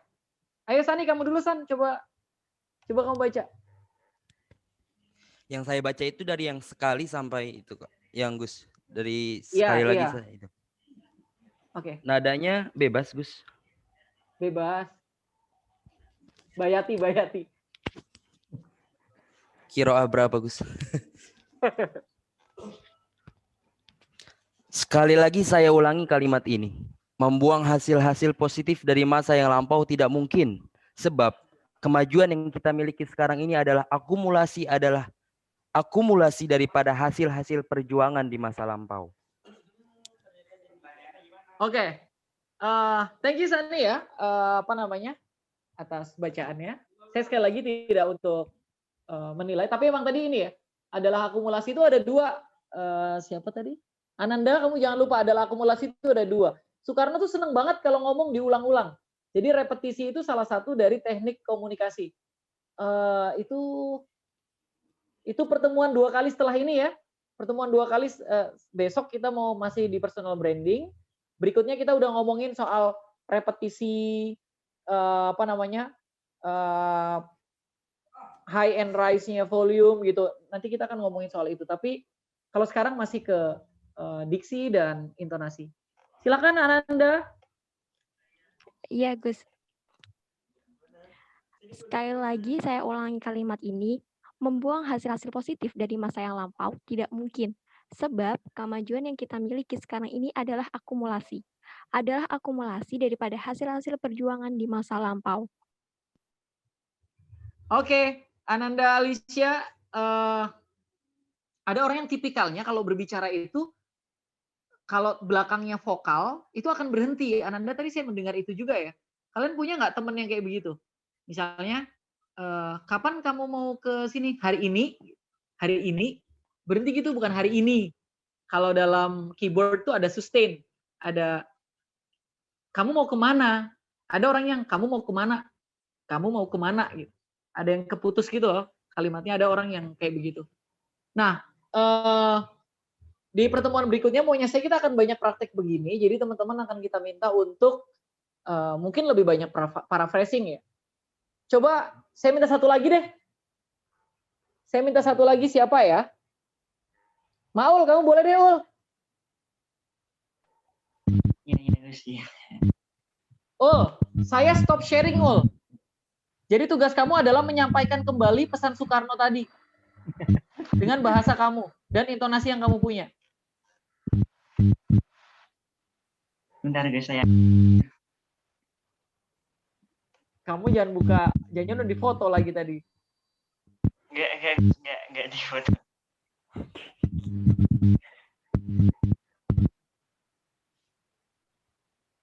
Kamu masih ingat nggak tadi apa? Yang awal, Intinya. yang awalan doang. Oke, teman-teman ada yang masih ingat nggak kontennya, isinya, sehingga kamu bisa menyampaikan. Maul kita Oke, fokusnya pada substansi yang ingin disampaikan, jangan fokus sama pilihan katanya aja. Coba teman-teman raise hand, ada yang angkat tangan, ada yang tahu nggak? Intan Rofiah, Siti Marianti, Dila. Ada yang mau angkat tangan, terus membaca ulang apa pesan Soekarno tadi tanpa perlu saya buka? Atau saya buka lagi aja? Oke, besok lebih ini ya teman-teman, fokus ya here and now, saat ini dan di sini kalian fokus dan kalian pelajari substansi dari kalimat yang ada gitu sehingga kamu bisa menyampaikan dengan gaya kamu sendiri. tadi kan Ananda waktu baca teks ini tetap udah menjadi Ananda ya. Misalnya sekali lagi saya ulangi kalimat ini gitu. Itu udah Ananda banget. Tapi karena pilihan katanya masih pilihan kata dari Soekarno, maka pengaruh Soekarno itu berpengaruh pada diksi yang kamu punya.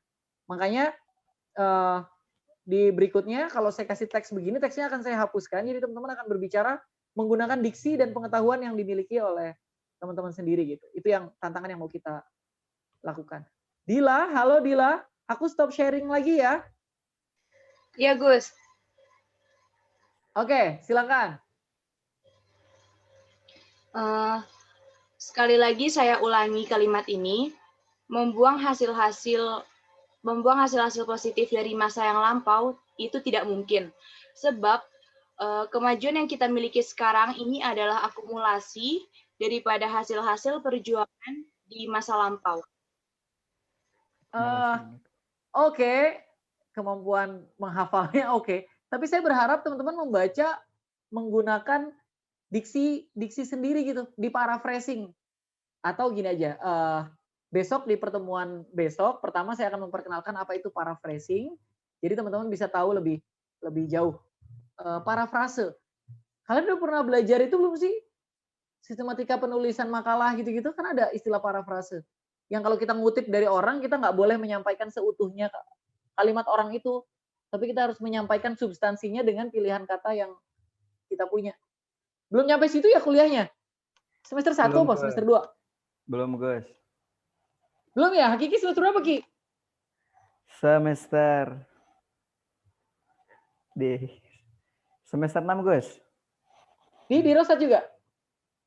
Betul. Oh iya, di Dirosat mungkin nggak belajar ya. Saya juga selama di Dirosat kayaknya nggak belajar. Saya belajarnya karena baca-baca jurnal sih. Atau gini aja, teman-teman setelah ini coba googling soal parafrase ya. Parafrase, kemampuan paraphrasing. Misalnya gini, an-nadhofatu minal iman. Kebersihan adalah sebagian daripada iman. Saya harus menyampaikan ulang kalimat itu. Rasulullah mengingatkan pada kita bahwa keimanan kita sangat bergantung pada kualitas kebersihan hidup kita. Itu parafrase. Artinya iman berpengaruh, kebersihan berpengaruh pada level keimanan seseorang. Atau kebersihan itu bagian daripada iman. Nah, kamu harus menyampaikan itu menggunakan kalimat yang berbeda gitu, tapi substansinya nggak berubah. Kita akan lanjutkan di minggu depan, kita selesaikan ini persis sesuai target ya, 1,5 jam. Mudah-mudahan bermanfaat di pertemuan kali ini dan teman-teman bisa tetap mengikuti di pertemuan berikutnya. Sekali lagi maunya saya pertemuan berikutnya jauh lebih praktikal, bisa lebih dan teman-teman siapin diri ya. Ini kan kayaknya dari banyak orang yang nyalain kamera nggak banyak ya. Jadi mudah-mudahan di minggu depan coba diaktifin lagi kameranya ya. Yusuf diaktifin, Indah diaktifin, Nizam diaktifin. Jadi saya bisa lebih interaktif sama teman-teman. Oke, Fani saya kembalikan ke kamu ya. Makasih banyak teman-teman semuanya yang sudah mau terlibat dan mengikuti program ini dalam 2 minggu ini. Kita masih punya 3 minggu lagi. 3 minggu lagi ya. Jadi mudah-mudahan 3 minggu ke depan bisa berjalan lebih efektif dan lebih banyak pengetahuan yang bisa teman-teman dapatkan. Thank you. Assalamualaikum warahmatullahi wabarakatuh. Waalaikumsalam warahmatullahi wabarakatuh. Terima kasih banyak ya Gus Romzi atas sharing dan berbagi pengalamannya. Kekuatan komunikasi itu penting banget ya. Berarti kita penting. Salah satunya kita membangun diksi, melatih gestur itu penting banget buat kita menyampaikan apa yang pesan yang ingin kita sampaikan gitu, biar audiens atau target yang ingin kita influence ini bisa menangkap dengan baik gitu. Untuk terakhir Gus, boleh kita foto sesi sama ya, foto bersama. Sesi foto bersama. Boleh. Iya. Semua teman-teman boleh sahabat-sahabati, boleh dinyalain kameranya biar kelihatan ya wajah-wajah cantik dan gantengnya. Boleh, Pak Cid? Mohon PPT selanjutnya pakai bahasa Indonesia. Emang tadi pakai bahasa apa? Oh iya, tadi pakai bahasa Inggris ya? Iya, Gus. Jadi memang menarik sih, cuma tidak 100% masuk ke otak Gus. Oke, siap. Iya. Oke, saya bantu pandu ya. 1, 2, 3. Boleh senyum. Sudah? Sip. Oke, satu kali lagi ya. Boleh bebas. 1, 2, 3. Oke. Terima kasih untuk sahabat-sahabati yang sudah hadir, terkhusus untuk Gus Romzi yang sudah mengisi kelas hari ini. Saya sebagai moderator mohon undur diri, mohon maaf untuk kesalahan kata-kata atau masih gugup gitu ya, maaf. Terima kasih. Wallahu muwaffiq ila aqwamit thoriq. Wassalamualaikum warahmatullahi wabarakatuh. Waalaikumsalam warahmatullahi wabarakatuh. Waalaikumsalam warahmatullahi wabarakatuh. Gus Romzi. Kasih banyak ya teman-teman semuanya. Thank you. Terima kasih Gus. Jaga, iya jaga kesehatan semuanya.